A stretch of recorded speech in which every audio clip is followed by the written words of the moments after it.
This is Dateline News and Conversation. The topic tonight, Iran's massive missile strikes on Israel. My guest, Dimitri Lascaris. Dimitri, welcome back to the show. Thank you for having me, Regis. Always a pleasure.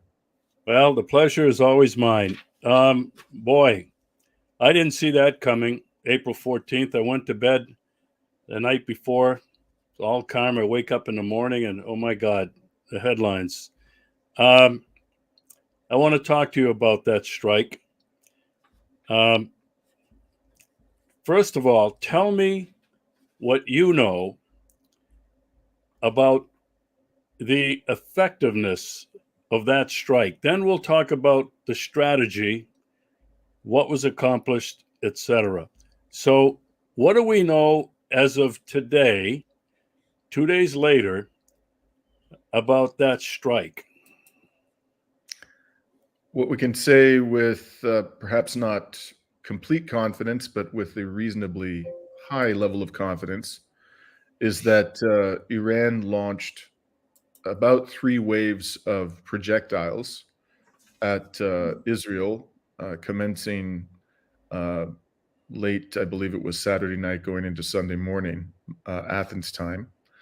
And it appears that the Americans and therefore the Israelis were given advance notice of the attack.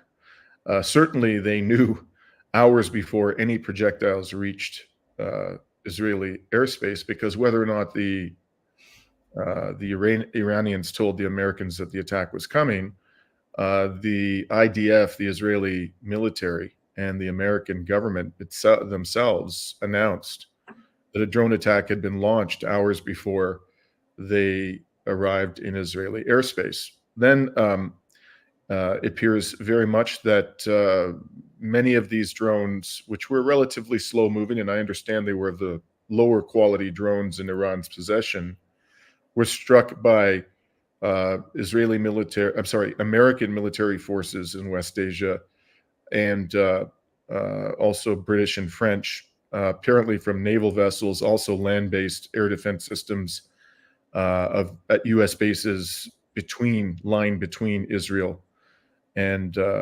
Iran. And then there was a second wave, which consisted of largely cruise missiles. And that was followed by ballistic missiles. The total number of projectiles, according to Israel itself, was in the range of 350, and about 170 of the projectiles were drones, which were relatively easy to shoot down. It appears that the vast majority of the drones were destroyed, perhaps even all of them, before they actually struck any targets within Israel itself. And a large number of them were destroyed before they even reached Israeli airspace. As to whether any of the cruise missiles got through the air defense systems, that's unclear at this stage. And let me just say at the outset that the Israeli government and military have absolutely no credibility, none. Nor does the United States government, for that matter. So whatever they're claiming should be taken with a very large grain of salt.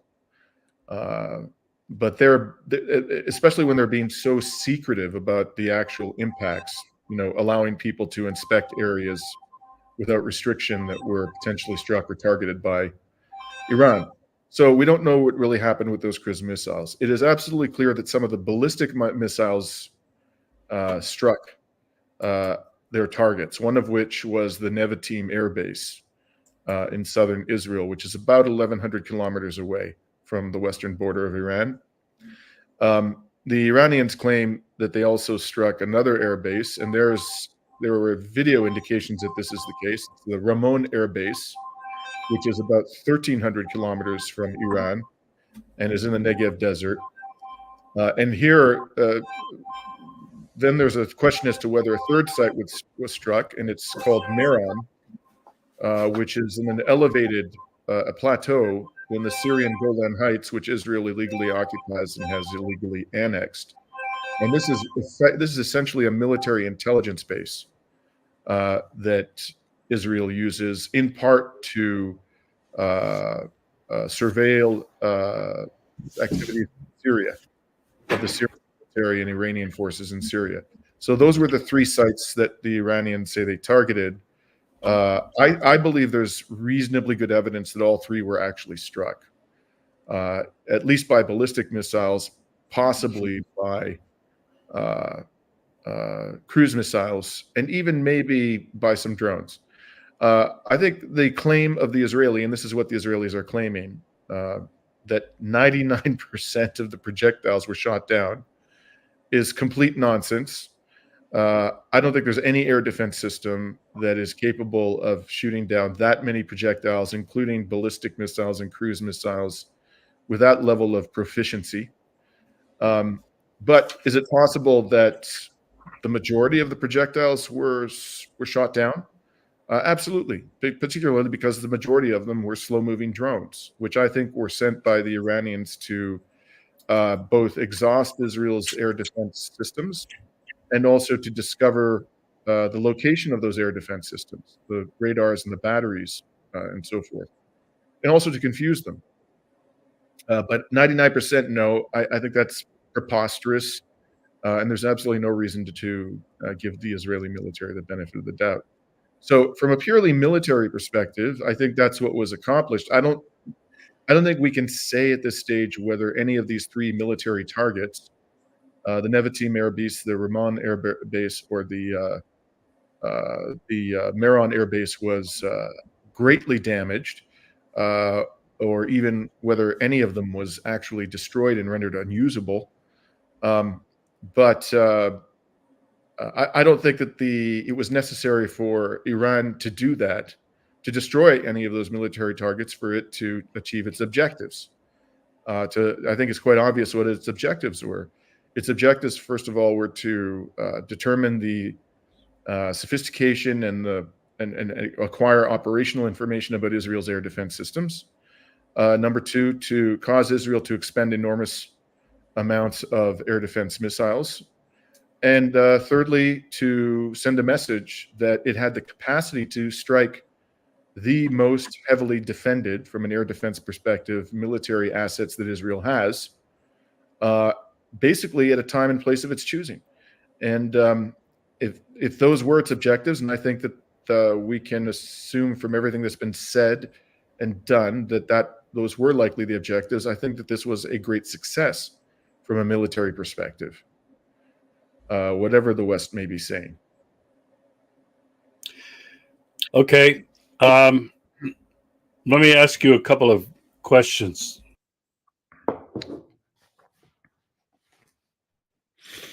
For clarify this, do you think Iran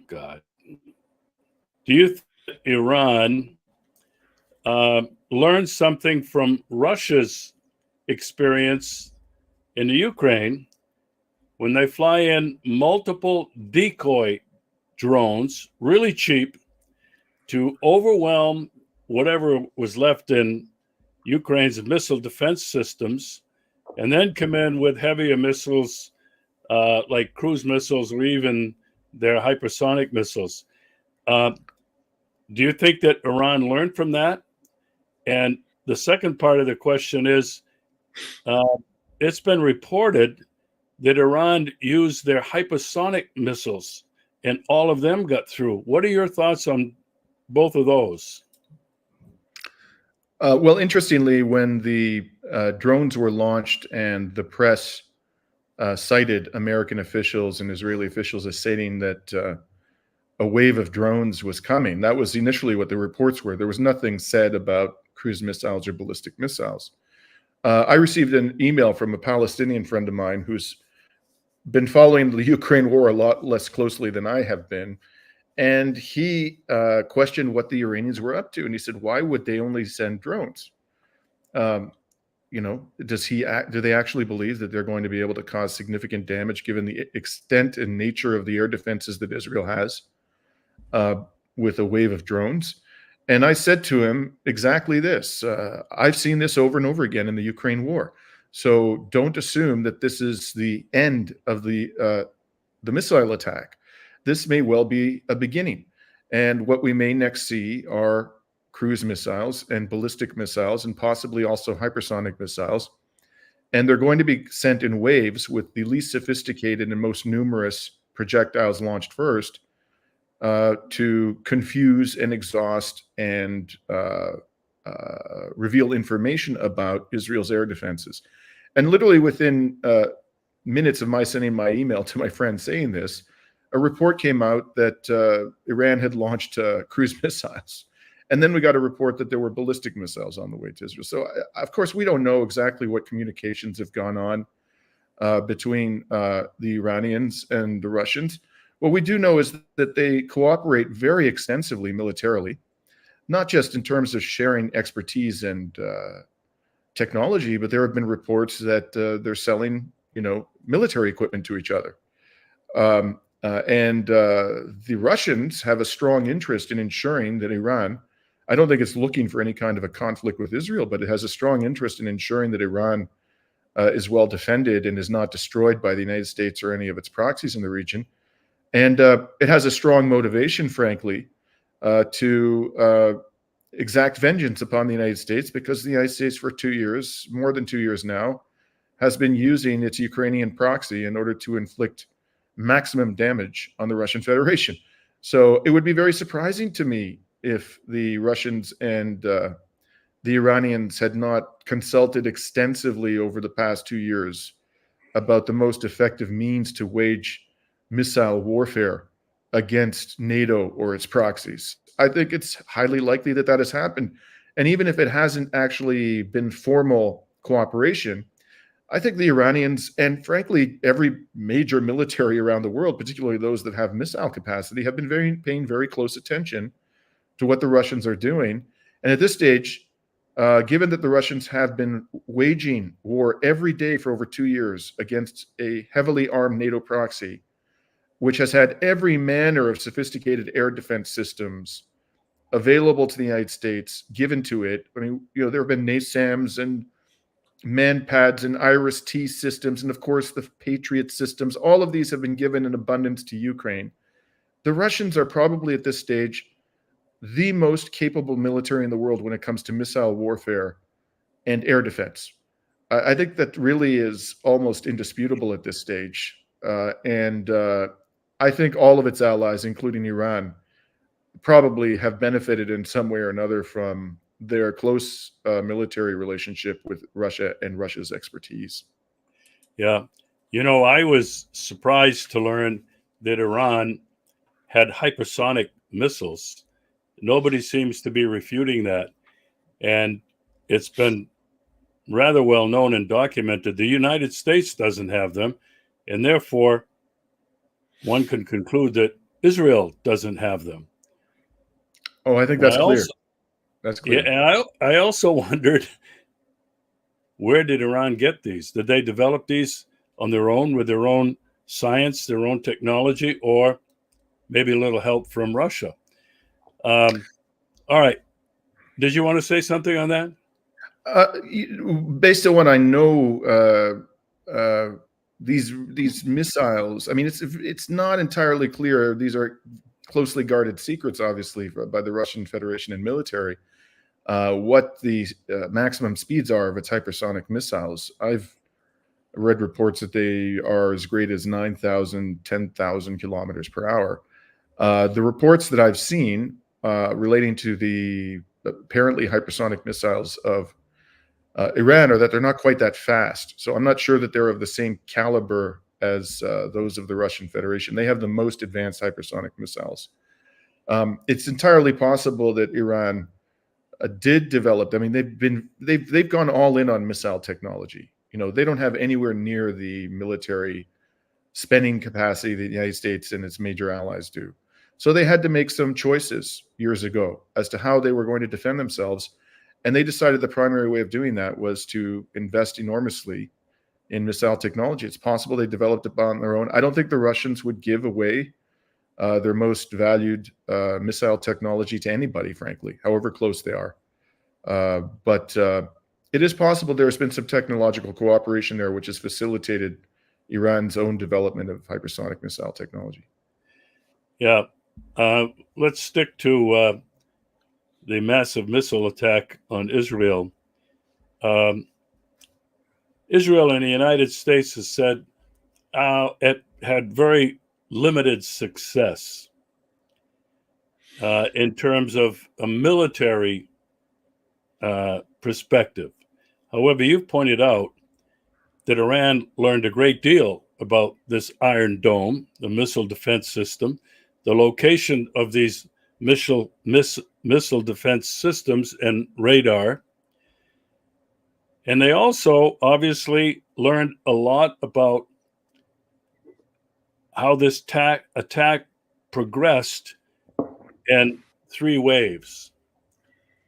But, Dimitri, this has had to have a political and psychological downer, disaster for Israel, in my opinion. What are your thoughts? I couldn't agree more. I think disaster is the right way to describe it. Another way you could describe it is an earthquake.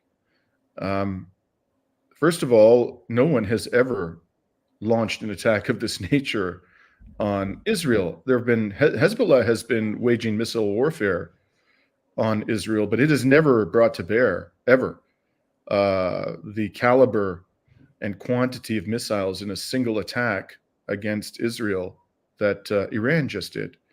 And Iran struck the most protected targets. I mean, the Israelis are admitting that missiles did strike the Nevatim air base. This is, I watched an interview yesterday, Scott Ritter on Judging Freedom about the missile attack. Of course, Scott has enormous expertise in these matters. And he said that the Nevatim air base in Israel is the most protected military asset on earth, even more protected than Washington. And if Iran can strike the Nevatim air base with multiple, it wasn't just one, there were anywhere from 5 to 10 of these missiles. And I also understand that Iran didn't use any of its most sophisticated missiles yet. Nobody's ever done this. Nobody's ever struck a military asset that is that protected by Israel. And now the Israelis all of a sudden are confronted with an entirely new reality. And the new reality, also the other thing to bear in mind, Regis, is that this is a tiny little fraction of Iran's missile arsenal. Remember, I said that for decades, Iran has prioritized the development of missiles, both the quantity and the quality of its missiles in its military industrial production. This is just an indication of what it can do. It's a very small indication, as a matter of fact. And now this little country, if I've been to Palestine 5 times. I've driven the length and breadth of the country. And coming from Canada, and I know you're in Russia, you probably would have a similar reaction if you've been there. What strikes you when you're traveling around is how tiny it is. It's so small, both from north to south and particularly from east to west. That entire territory is now within striking range of Iran's missile forces. And if I were an Israeli, I would be very, very concerned about this. And I'd be thinking very seriously about heading to the exit door, frankly, because this country can no longer protect its citizens from hostile forces in the region. And there's a lot of hostility towards Israel in the region, which has been accumulating over a period of decades. So there was an interesting tweet I saw the other day from somebody whose comments extensively on social media on the Ukraine war. He was quoting an official, I think it's the International Crisis Group, who's an Israeli analyst, who said that apparently the statement that was attributed to him was that if Israelis knew what was being said by Mossad officials privately, 4 million of them would be rushing to Ben Gurion Airport.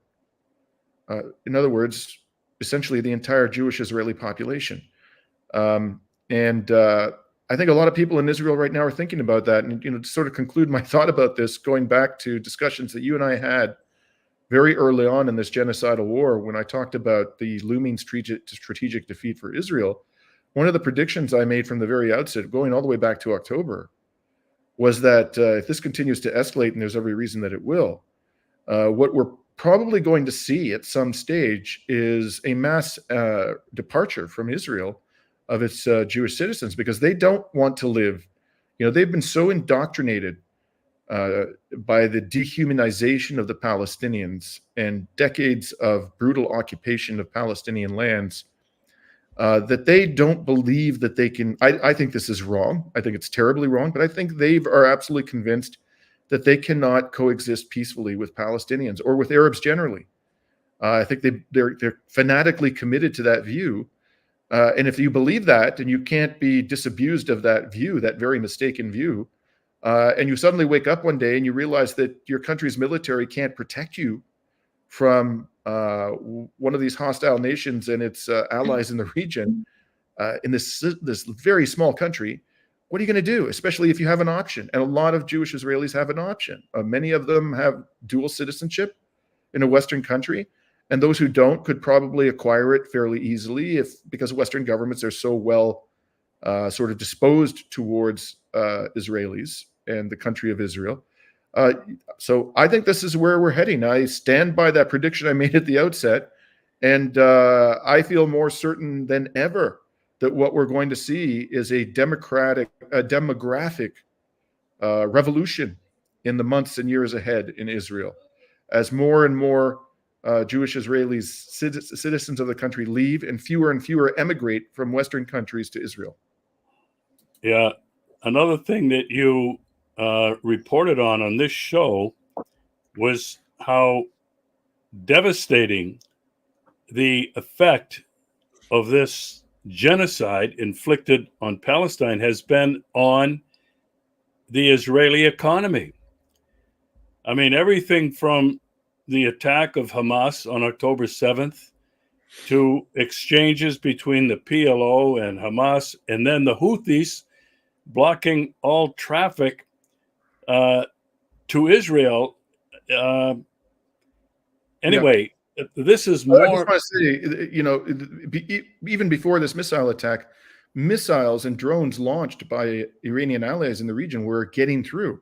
There was an object, I think it was a warehouse, that was struck in Eilat, in the Red Sea port of Eilat, probably by a drone that was fired by Ansar Allah in Yemen.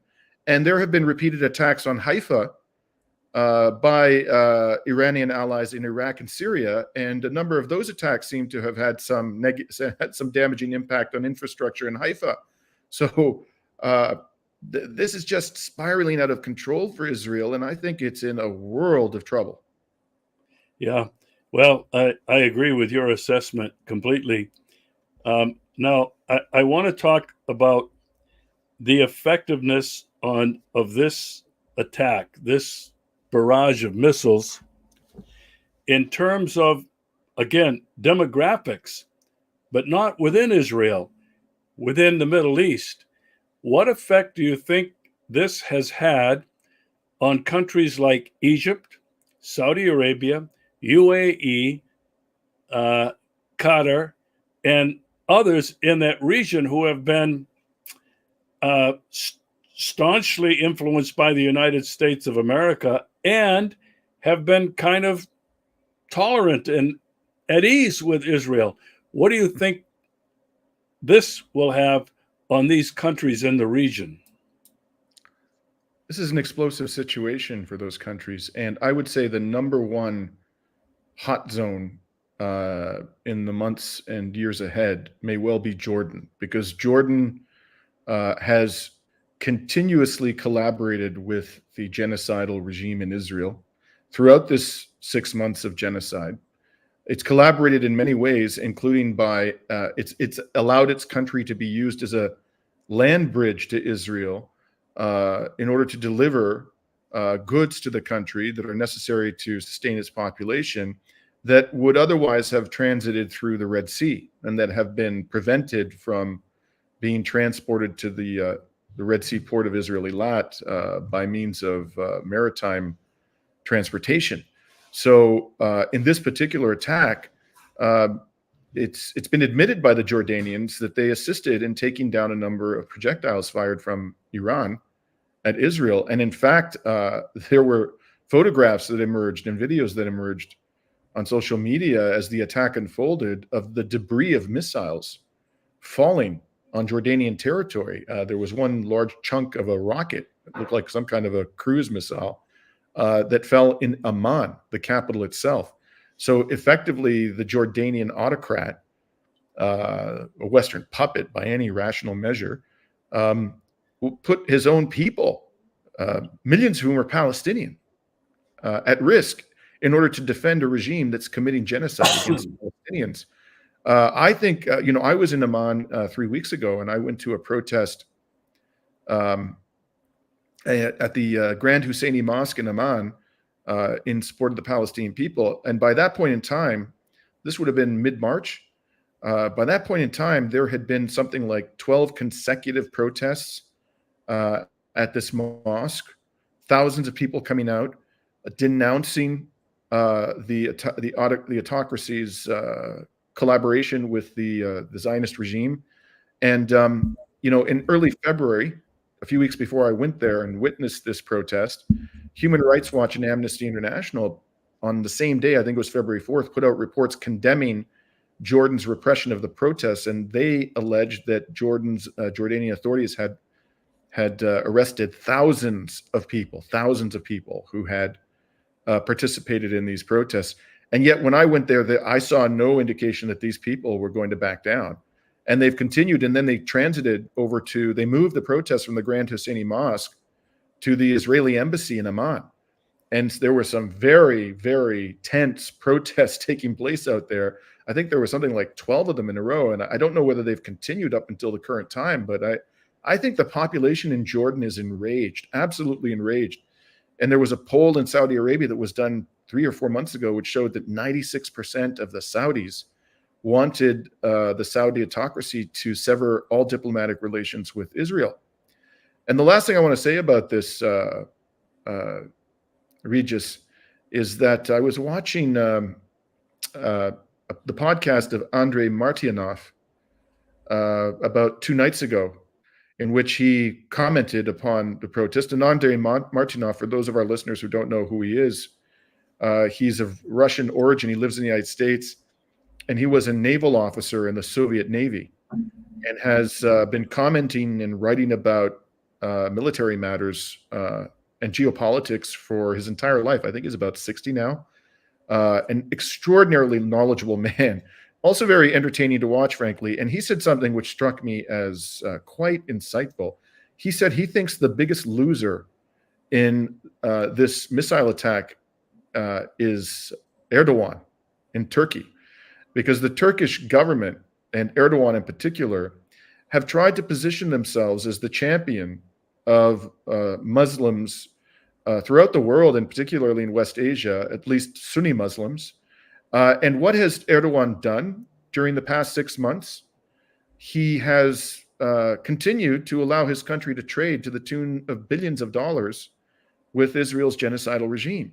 All the while, making fiery speeches, condemning Netanyahu, using the most inflammatory language, all of which was completely justified, by the way, but at the same time was actually taking no concrete action, military or economic, at all, in order to defend the Palestinian people, despite his enormous army. By the standards of just about any country, he has a gigantic army, did nothing at all to defend them. And he's been completely exposed. There was an election in Turkey recently where people were surprised at how badly Erdogan's party performed.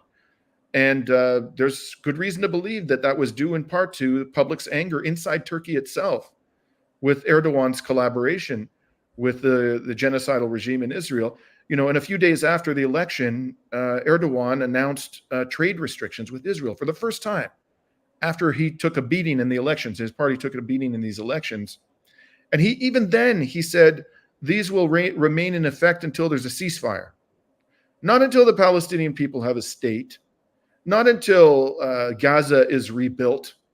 Not until Palestinians are given equal rights and their basic dignity is respected. Just until there's a ceasefire.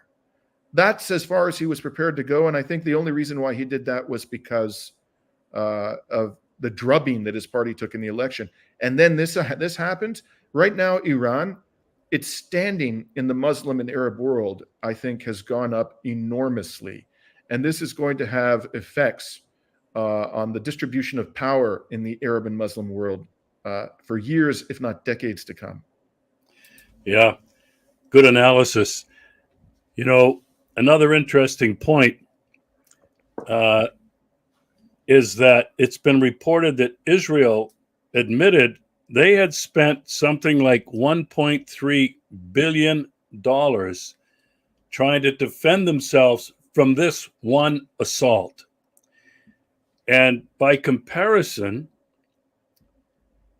and the systems are very different where their defense and offensive capabilities come from, Iran sent a bunch of cheap drones, very inexpensive cruise missiles comparatively, and they do it all with a military industrial complex that is state-owned and regulated, unlike the United States and where Israel is getting all of their stuff from.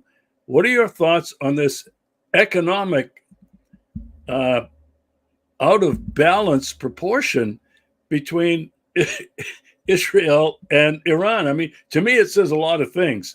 Iran is not hurting economically, but like Russia, they're using their resources much more wisely and under very strict control so as to avoid corruption and price overruns. Mm-hmm. So the number quoted, the 1.3 billion, it's coming from the Israeli media. It was actually $1.35 billion. And that's just the money that was expended by Israel. Okay, Israel was also aided in this to a considerable degree by the air defense capabilities of the United States, Britain, France, and Jordan. So if you toss in the money that they spent in defending Israel from this one attack, it could easily be in the range of $2 to $3 billion, maybe even in excess of $3 billion. The military budget of Israel in 2022 was, I think the exact figure was $23.4 billion. That's the annual military budget, $23 to $24 billion. What this means was that in a matter of hours, Iran caused Israel to expend the equivalent of almost 6% of its annual military budget on what was primarily, by Israel's own admission, drones, cheap drones that cost next to nothing to build.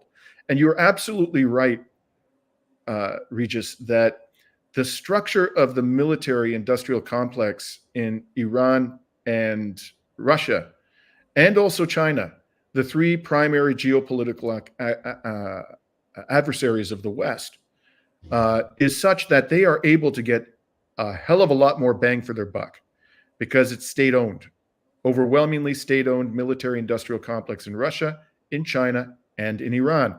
Iran embarked upon a state-led, state-funded, state-controlled development of its military industrial complex all the way back in the 80s after the devastating war with Iraq, in which Saddam Hussein was aided, including with chemical weapons, by Western governments, in particular the United States government, killing hundreds of thousands of Iranians.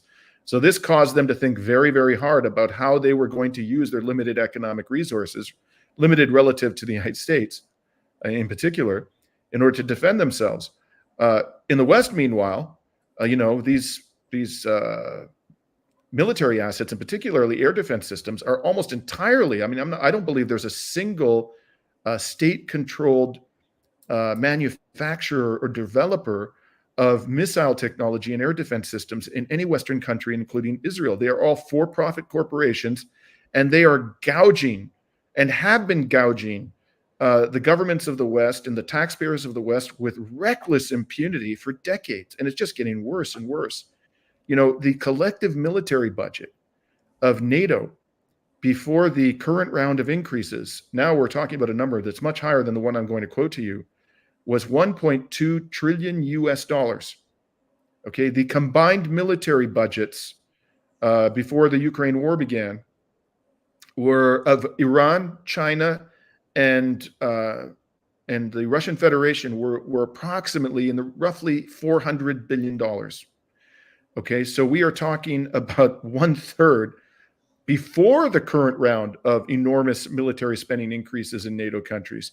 What has happened in the South China Sea, the theater of where there's tension, military tension between China and the West, and in West Asia, where the primary object of Western hegemonic efforts is Iran, and in Ukraine, where NATO has been pouring everything it's got, and plus the kitchen sink, into causing a military defeat to the Russian Federation. In every one of those theaters of conflict, the adversary of the West, despite spending vastly less money, is in a dominant position. Iran is now in a dominant position in West Asia. And the last thing I'll say about this is, for 20 years, the entirety of NATO was brought to bear to defeat the Taliban in Afghanistan. And what happened? An insurgent military force whose members number, in the tens of thousands, and who were armed with no more than light arms from the Soviet era, defeated the entirety of NATO over 20 years of warfare. The Americans and their Western vassals fled the country with their tails between their legs, and this despite the enormity of military spending in the West. I, as a taxpayer in a Western country, I'm absolutely apoplectic about this. My money, my hard-earned money, is being squandered on these thieves, because that's what they are, these military contractors in the West. They're out-and-out shameless thieves. And the people that are supposed to be representing our interests are aiding and abetting their theft on an epic scale. People in the West should be absolutely infuriated about this. And what are they doing? They're increasing the military spending. We've got to put a stop to this before we're bankrupted by the military-industrial complex in the West, because that's where this is heading. Yeah, all good points. Before we move on, the big question is there going to be a response? Israel said that this attack was a declaration of war. And all the articles I'm reading now are saying that Israel and the United States are contemplating a response in revenge, really, a tit for tat, eye for an eye, a tooth for a tooth. I mean, this goes back thousands of years. Dimitri, can Israel now, with what we've been discovering and what the rest of the world knows, do you think they will be stupid enough to attack Iran after what's just happened? What are your thoughts on that? I have absolutely no doubt that they're stupid enough. In fact, I would be astonished, given the extreme violence and hubris and reckless, out-and-out insane behavior of Israel and the United States, not just Israel. The United States government, we've seen the insanity of the US government and its British poodle lapdog, in Ukraine over the past 2 years. I would be absolutely astonished if there isn't a military response. However, self-destructive it may be, and it will be self-destructive for Israel and for the West. The question that I think is a serious one, and I don't know what the answer to this is. I have virtual certainty that there's going to be a military response. There shouldn't be. They should stop now before this spins out of control. But what is the nature of that response going to be? So, for example, the discussion around the potential responses seems to assume that the choice confronting Israel and its Western backers is a binary one. So it's either do nothing or launch a direct attack on the physical territory of Iran, which is something that at least Israel has not done explicitly. It may have done that through proxies, but up until now, it hasn't done it explicitly. But there are a range of options in between those two extremes. They could go back to doing what they were doing in Syria, which was killing Iranian military personnel. They could be orchestrating terrorist attacks on Iranian soil through proxies, and then refrain from taking credit for them. So leaving uncertainty in people's minds as to actually who was behind the terrorist attack. There's other options they could pursue short of a direct and explicit attack on the physical territory of Iran. The problem that the Israelis have, however, is the public statements by Iranian officials since Sunday. There was an emergency meeting at the UN Security Council, and I listened to the entire speech of the Iranian representative, and over again, he said that there will be a huge response, a devastating response to any, he used the word any over and over again, any aggression, any provocation, any attack. And then I believe it's the prime minister or the president of Iran today was quoted in the Western press, Raisi, as saying exactly that. He was even more explicit that whatever form of retaliation Israel employs will be met with a devastating response. So Israel doesn't at this stage, and I don't think the Iranians are bluffing, after what they just did, nobody should assume they're bluffing. The problem with Israel is that going back to business as usual, I don't think is an option any longer. And I don't know that these people are sane enough to actually understand this. If they go back to killing Iranian military personnel in Syria, they may quickly learn of the full force of Iran's destructive missile capacity. I think that should be assumed to be the response. And since we're on this subject, it's something that has to be said because this is, breaking news. Today, UN appointed experts, legal experts, issued a report. These were experts appointed by the United Nations Human Rights Council that the attack, the destruction of the Iranian embassy or consulate in Damascus was a violation of international law. They don't seem to have any qualms about saying, I've been saying this from the day it happened. And so have other legal experts. This was an act of war and a flagrant violation of the Vienna Convention on Diplomatic Relations. Iran now has a legal justification to respond. It always did, and frankly, given the level of aggression towards its country by Israel and the United States and other U.S. proxies in West Asia. But now it has ample grounds to strike back, and it has the ability to strike back, and it has seen, I think, quite clearly the weakness. Whatever they just decide to do, the Americans and the Israelis, the fact that they're hesitating and that they're openly, debating with themselves and with each other whether or not there should be a response, and if so, what the response is going to be. All of this is communicating weakness to Iran's government and to other adversaries of Israel and the United States, both in West Asia and outside of West Asia. So the question that really, I think this is the real question that we all have to be very, very concerned about, and that is, if Israel chooses an option lesser than a direct physical attack on Iran's territory for which it takes credit, will Iran escalate? And to what degree? And I think the answer to that is likely to be yes. Yeah. You mentioned very powerful statements coming from Iran that if Israel does retaliate, they will inflict a devastating blow on Israel. Now, that means an all-out attack with everything they have. Now, it's very well and with known. Probably Hezbollah's assistance. Hezbollah has not launched any large-scale attack on Israel yet. They've kept back their best weapons, and they have probably at this stage in excess of 100,000 of them. So imagine two huge barrages of sophisticated missiles coming at Israel, both from South Lebanon and from Iran and from Iraq and from Syria and from Yemen. That's a very, very nasty scenario for Israel militarily. Yeah. And the only thing Israel has is what everybody knows they have, is a nuclear response. Now, you and I have talked about that before, and you believe that they're perfectly crazy and capable of using a nuclear weapon. But here's my question.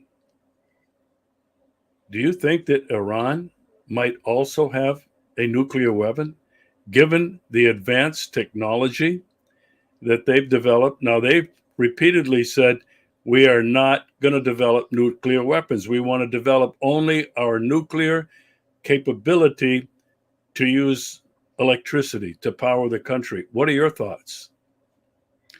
Well, yesterday I interviewed Professor Mohammed Marandi of the University of Tehran. And his name may be familiar to you, and you can see the interview on my YouTube channel at Dimitri Lascaris 3051. He may be familiar to our listeners because he is a frequent guest on Al Jazeera and has also been interviewed on CNN and Sky News and numerous other Western news organizations. And his father was a former member of the Iranian parliament. I think he was the Minister of Health. Mohammed Marandi himself fought in the Iran-Iraq War and was wounded more than once. So this is a man who has a keen, intimate understanding of the Iranian government and military and how they're likely to have prepared the country for any eventuality.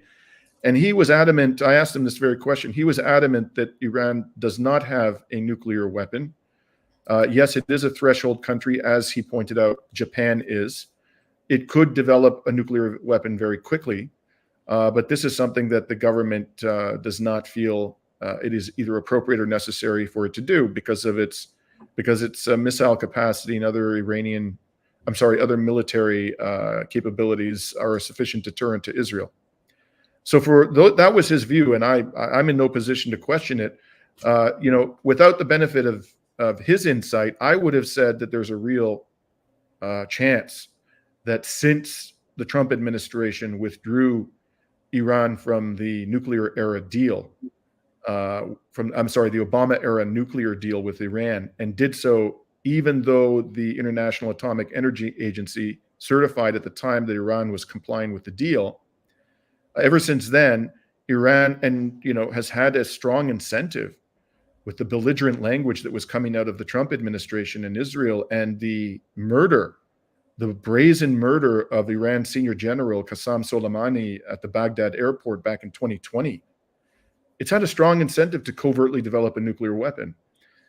So I'm in no position to question the insights of somebody like Mohammed Marandi, but I don't think we can exclude that possibility. And we especially should not exclude the possibility that Israel will use nukes. For what it's worth, again, Professor Marandi was convinced, and he said this was the view of the Iranian government, that that's really not an option that is available to Israel in the real world. Practically speaking, theoretically it is. But as a practical matter, Israel's use of a nuclear weapon would be the final nail in the coffin of Israel's legitimacy in the eyes of virtually every government on earth. At that point, even the United States would probably be compelled to abandon Israel. And without the full support of the United States economically, militarily, and politically, Israel, as it's currently constructed, is simply not a viable project. It cannot survive, in its current form. In other words, as an apartheid state. So will that ultimately deter these lunatics, because that's what they are, from using a nuke in a war against Iran and other adversaries that they are losing and losing badly? I don't know. I don't want to find out. None of us should want to find out. And the only way ultimately to put a stop to all of this and eliminate that risk of happening, Regis, is when I've been saying this, and I'll say it again until I'm blue in the face, is we have to pressure Western governments into stopping the arming of Israel. This will all come to an end. The oppression of the Palestinian people, the genocide in Gaza, the constant escalation of conflict between Israel and Iran and its allies in the region, and the potential for nuclear war will all come to an end if the United States and other Western powers cut off the flow of weapons to Israel. Thank you for that really brilliant analysis, Dimitri, as usual.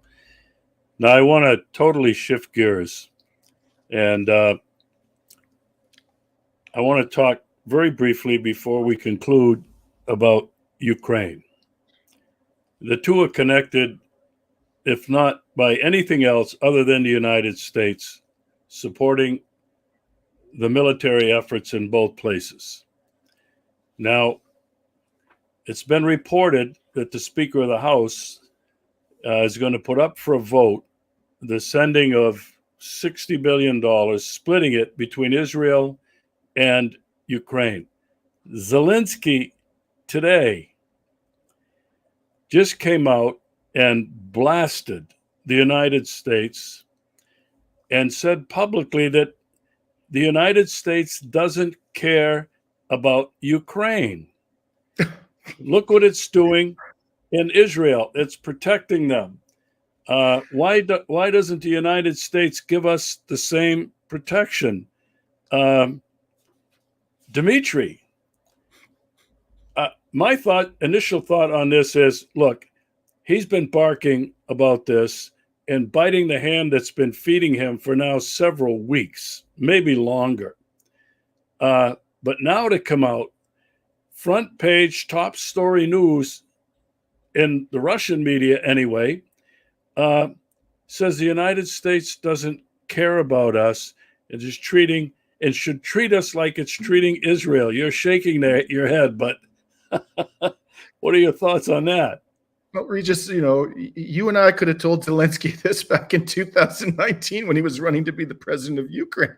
I mean, what planet does this man live on? The United States never cared about Ukraine, ever. It has been absolutely crystal clear, and we've been saying this nonstop for years, that the United States government is using the Ukrainian people in the most cynical manner imaginable. They openly boast about the fact that they are using Ukrainian lives to weaken Russia's military, but that's what they purport to be doing, although I think they've done exactly the opposite. They've caused it to become stronger.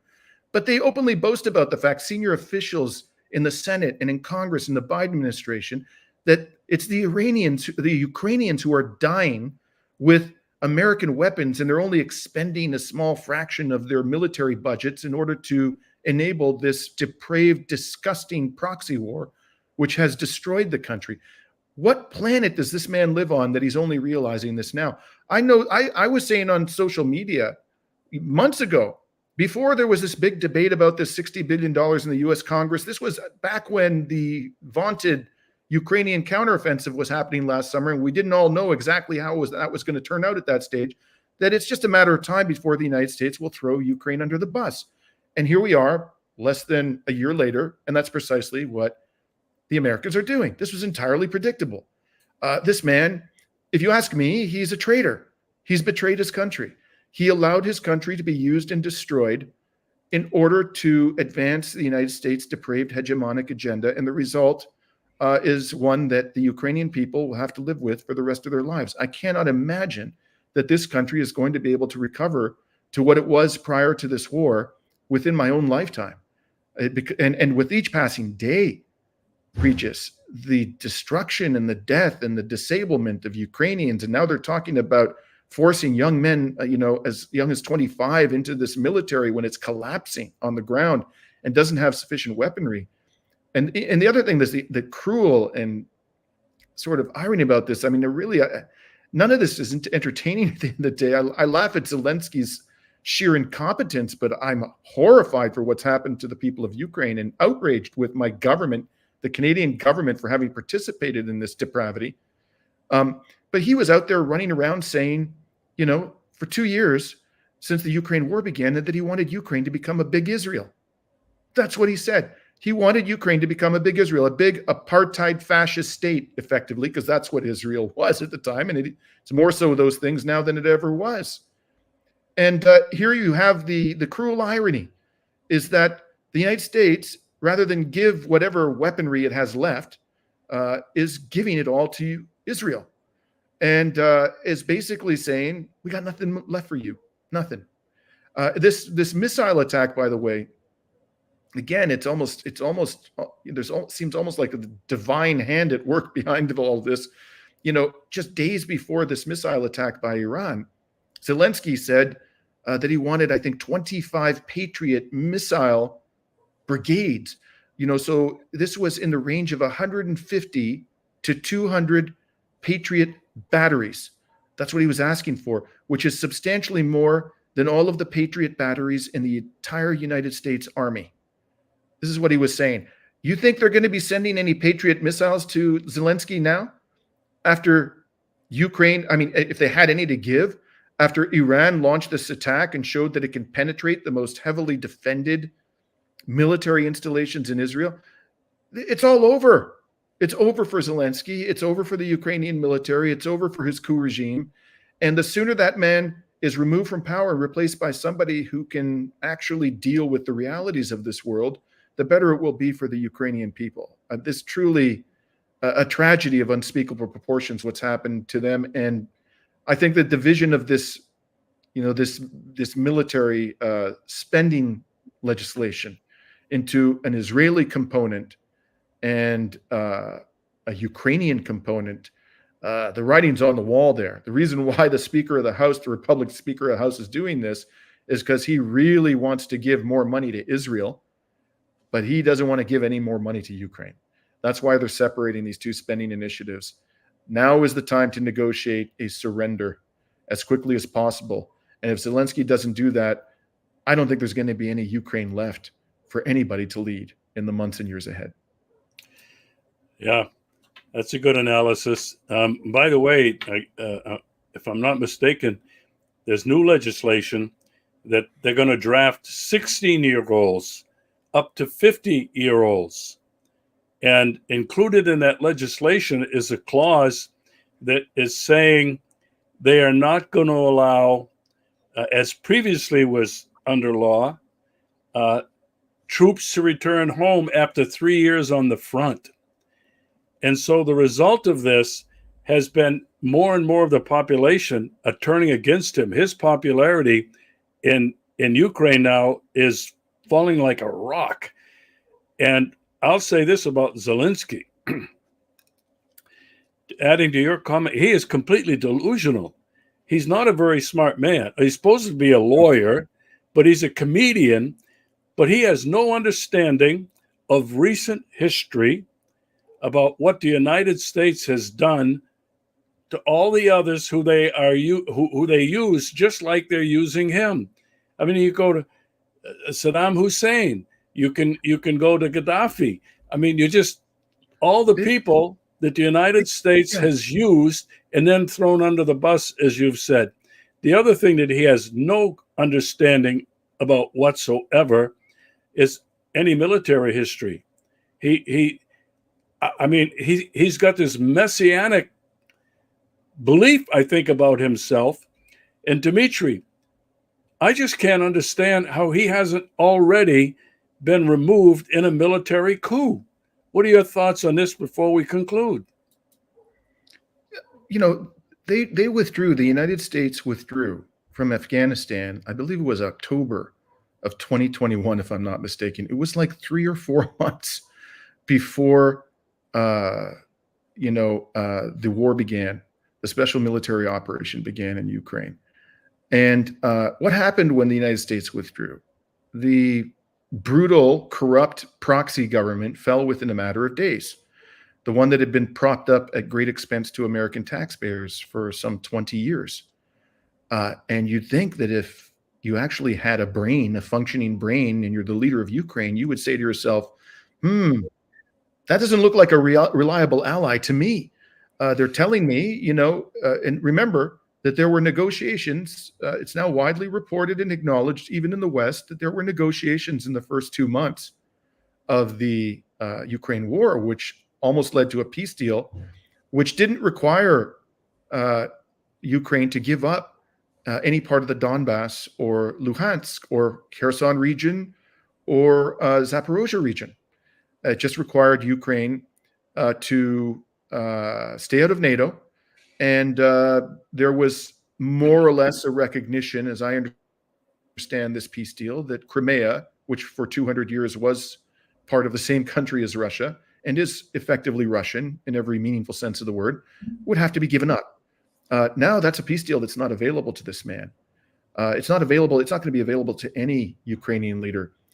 I wrote a piece, 3 months when I was getting vilified including by people who had formerly been politically allied with me back in 2022 for criticizing Western government policy towards this war. I wrote a piece called the Churchillian Zelensky is a Western fiction. And in it, I noted, just as you did, Regis, that this man was spectacularly unqualified for this job. Yeah, he went to law school. He never practiced law for a single day. He spent his entire adult life doing comedy.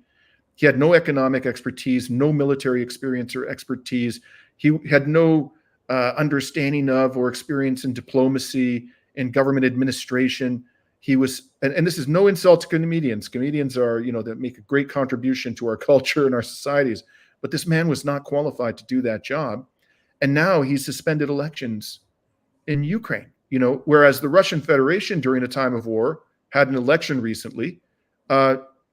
Zelensky has said, well, we can't have one. Why? Well, you can't have one because you know that you're going to lose.